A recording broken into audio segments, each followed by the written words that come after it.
بسم الله الرحمن الرحيم.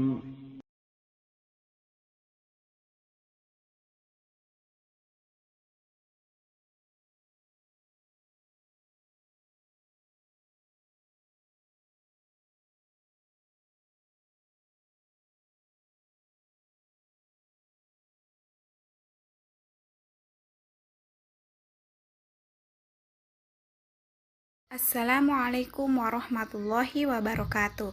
Bismillah, alhamdulillah, assalatu wassalamu ala rasulillah, amma ba'du. Selamat pagi anak-anak. Bagaimana kabar kalian hari ini? Semoga semuanya dalam keadaan sehat walafiat dan selalu semangat dalam belajar. Amin. Sebelum kita belajar, ayo kita berdoa terlebih dahulu. Berdoa dimulai. Allahumma inni as'aluka ilman nafi'an wa rizqan thayyiban wa amalan mutaqabbala. Hari ini kita akan belajar tema 8 dengan subtema yang kedua, yaitu kegiatan pada musim kemarau, pembelajaran ke-1, ke-2, dan ke-3. Adapun materinya yaitu pertama, musim kemarau, kedua, aturan pemanfaatan air, ketiga, aktivitas air, keempat, mengukur berat benda dengan satuan tidak baku, dan yang kelima yaitu aturan penggunaan air bersih. Indonesia mempunyai dua musim, musim hujan dan musim kemarau. Pada musim kemarau, hampir setiap hari langit cerah. Pada siang hari, matahari bersinar amat terang. Langit tampak biru dihiasi awan putih. Saat matahari terbenam, sinarnya berwarna jingga. Benda-benda terlihat berwarna keemasan. Pada malam hari, bulan bercahaya indah sekali. Bintang-bintang berkelip amat cantik, tetapi kemarau panjang dapat menyebabkan kekeringan. Di beberapa tempat mengalami kesulitan air bersih.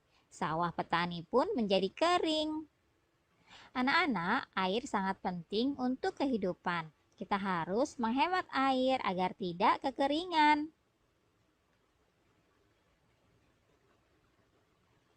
Musim kemarau telah tiba.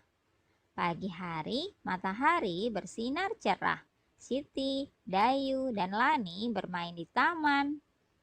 Letak taman dekat dari rumah. Di taman, banyak teman yang menunggu. Ada Edo, Udin, dan Beni. Mereka pun bermain bersama. Hari telah siang. Matahari bersinar terik. Saatnya pulang untuk beristirahat. Setelah tiba di rumah, Siti mencuci tangan. Setelah mencuci tangan, Siti menutup keran air. Pada musim kemarau, hujan tidak turun. Persediaan air bersih semakin sedikit. Saat di rumah, Siti berhemat air bersih. Nah, anak-anak, coba kalian amati aturan di rumah Siti untuk menghemat air bersih. Yang pertama, Siti menyiram tanaman menggunakan air bekas cucian beras. Kemudian yang kedua, setelah digunakan, keran air ditutup dengan rapat. Yang ketiga, menaburkan kompos daun di sekitar tanaman. Kompos akan menyimpan air lebih lama. Selanjutnya, Siti mematikan keran saat menyabuni piring. Nah, anak-anak, itulah tadi beberapa kegiatan Siti untuk menghemat air bersih.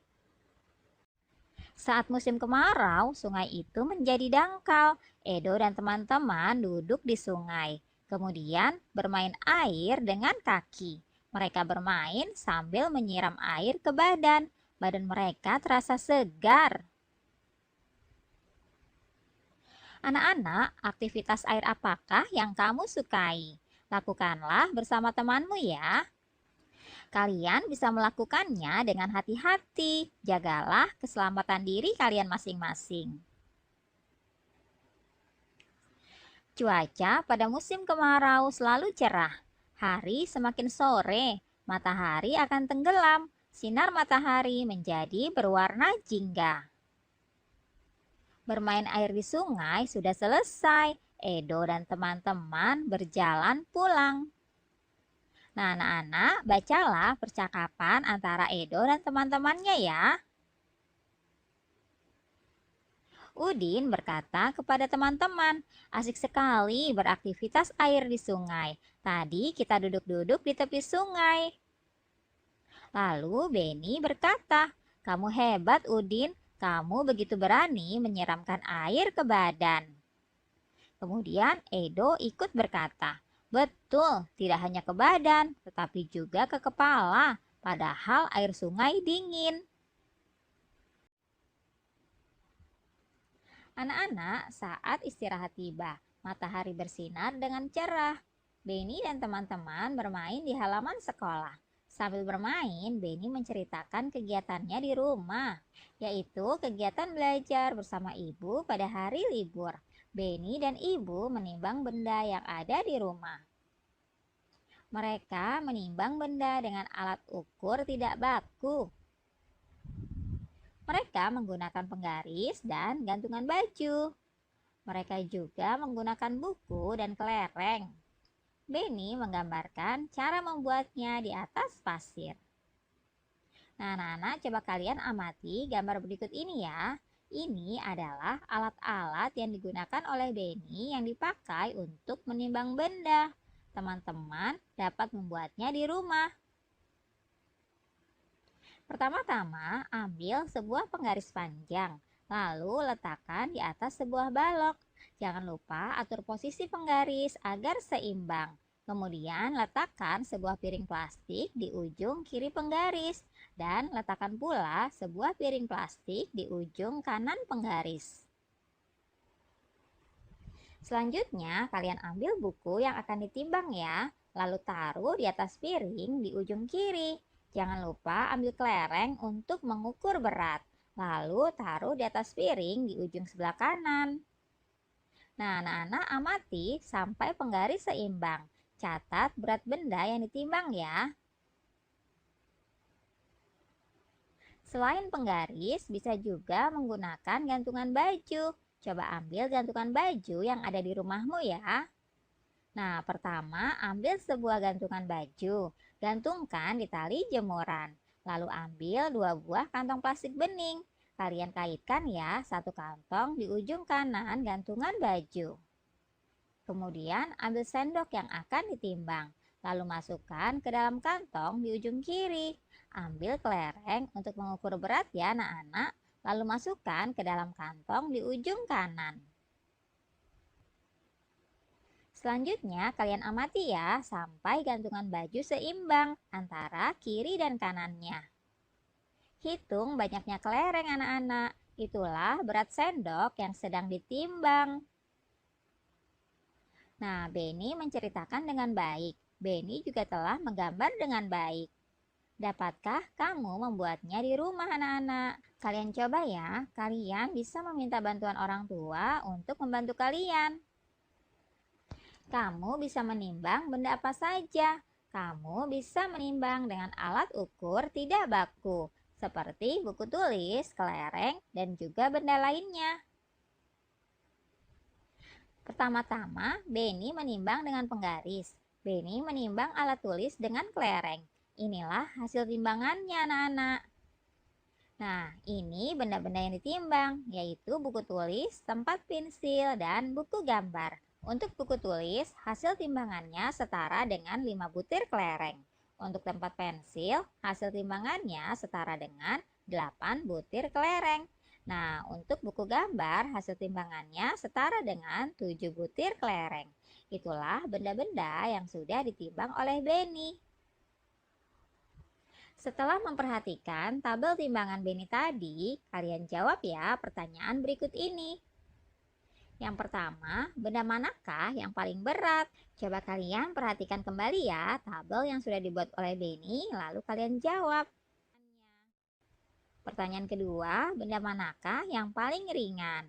Nah, ini juga kalian harus perhatikan tabel yang dibuat oleh Beni ya. Setelah itu, baru kalian bisa menjawabnya.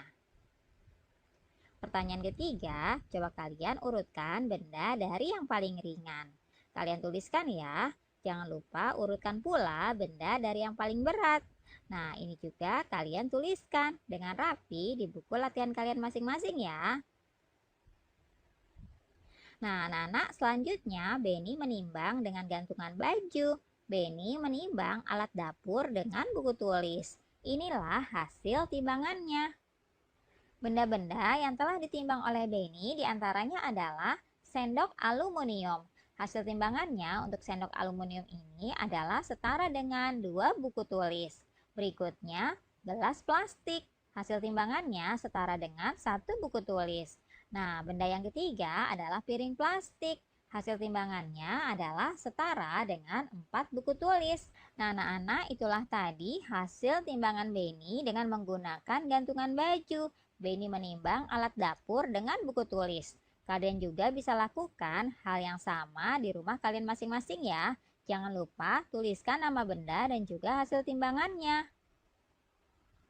Setelah memperhatikan tabel timbangan Beni, coba kalian jawablah pertanyaan berikut ini ya. Yang pertama, benda manakah yang paling berat? Nah, kalian jawab ya. Kemudian yang kedua, benda manakah yang paling ringan? Nah, kalian juga jawab ya. Berikutnya, yang ketiga, kalian urutkan benda dari yang paling ringan. Kalian tuliskan ya. Jangan lupa urutkan juga benda dari yang paling berat. Kalian tuliskan dengan rapi di buku latihan kalian. Anak-anak, Beni sudah selesai menceritakan kegiatannya. Sekarang, Udin juga mau bercerita. Bercerita tentang cara menghemat air di musim kemarau. Udin menyampaikan di depan teman-temannya. Udin menunjukkan daftar aturan penggunaan air bersih. Berikut daftar aturan di rumahnya. Kalian simak baik-baik ya. Aturan penggunaan air bersih di rumah Beni. Yang pertama, matikan keran jika sudah selesai digunakan. Yang kedua, siramlah tanaman di waktu pagi dan sore hari. Yang ketiga, gunakan air bekas cucian baju untuk menyiram jalan yang berdebu. Dan yang keempat, saat menyabuni piring, matikan dahulu keran air. Jika akan membilas, baru keran dinyalakan. Itulah tadi beberapa aturan penggunaan air bersih yang ada di rumah Beni. Pelajaran hari ini sampai di sini dulu ya. Adapun tugasnya yaitu tulislah aturan penggunaan air bersih di rumah kalian masing-masing. Tulis dengan indah dan rapi di buku halus kalian. Cukup sekian dulu ya anak-anak. Tetap semangat belajar di rumah. Jangan lupa sholat dan zikir pagi dan petang. Serta tetap mematuhi protokol kesehatan. Kita tutup dengan doa kafaratul majelis. Subhanaka Allahumma wa bihamdika asyhadu an la ilaha illa anta astaghfiruka wa atubu ilaik. Assalamualaikum warahmatullahi wabarakatuh.